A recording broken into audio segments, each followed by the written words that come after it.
So Stuart, quite a big news day for England rugby today. First of all, Joe Launchbury at London Wasps is joining up as replacement Courtney Laws. Can you explain a bit about what he's done to impress you? Yeah, I mean, what we're trying to do with opportunities like this one that Joe's going to have over the next 2 days is just to give some of the younger lads some experience to come into the squad, get a feel for Penny Hill, get a feel for training with England. We picked him in the Saxons for a reason. He was one of the form players in the 20s last year. He has done extremely well with Wasps at the start of the season until he got injured. It was the same mindset as we did with Chris Brooker last week. Unfortunately for Chris, he's picked up an injury at the weekend. Yeah, it's a great opportunity for Joe, and 2 days with us. Wasps have got a week off, so grateful to them to allow him to come. As you mentioned, eye-catching performances from him in the under-20s, tackles on his own line, line-outs, breaks. Seems like he's got everything to have a real future with England. Yeah, I think he has, and I think he's come from a sort of different route really. He played some age grade rugby, but also played some club rugby down in the lower leagues, and that was where he was ultimately identified. And Wasps have got themselves a little nugget there, and I know Dai Young, when he's fit, would always have him in his team.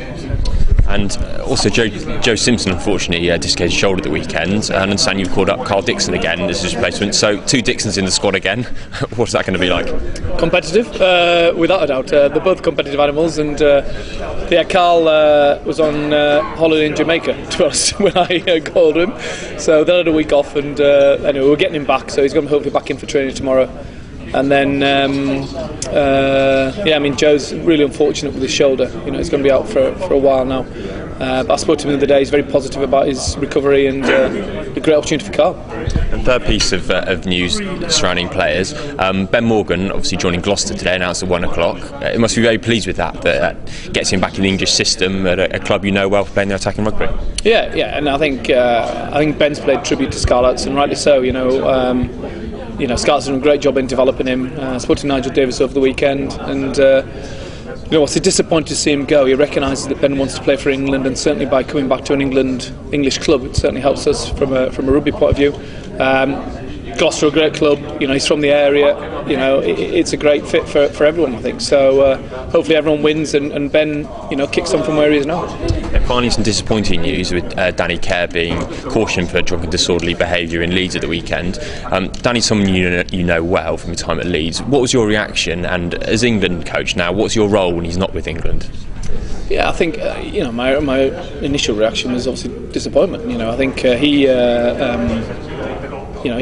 made some decisions that have let him down again.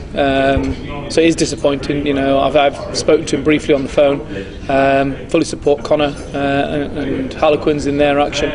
And my role is basically to try and get Danny back into a place where he can really challenge to play for England again. I'll spend some time with him as and when it's appropriate. Speak to him about my thoughts, and certainly work with him and try and get him back to where we all want him. Now, attention turns to France. You obviously watched the game yesterday, the 17-0 draw with Ireland. What can you take from that, building towards the game next Sunday? I thought France did extremely well in the second half. To get back into the game and probably put themselves in a position where they could have won it. So I think both sides were slightly frustrated with the draw.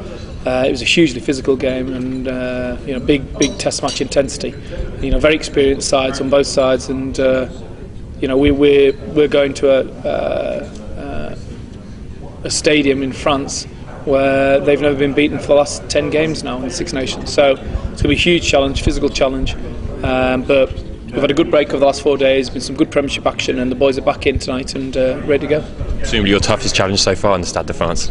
I think they're all tough challenges, aren't they? I don't think, I'm sure Wales at home was easy, but or Italy away. But yeah, certainly they're all tough games, the Six Nations games, and it's going to be a big challenge. But we'll have a great break, and really looking forward to it. Appreciate your time, Stuart. Thanks a lot. Okay.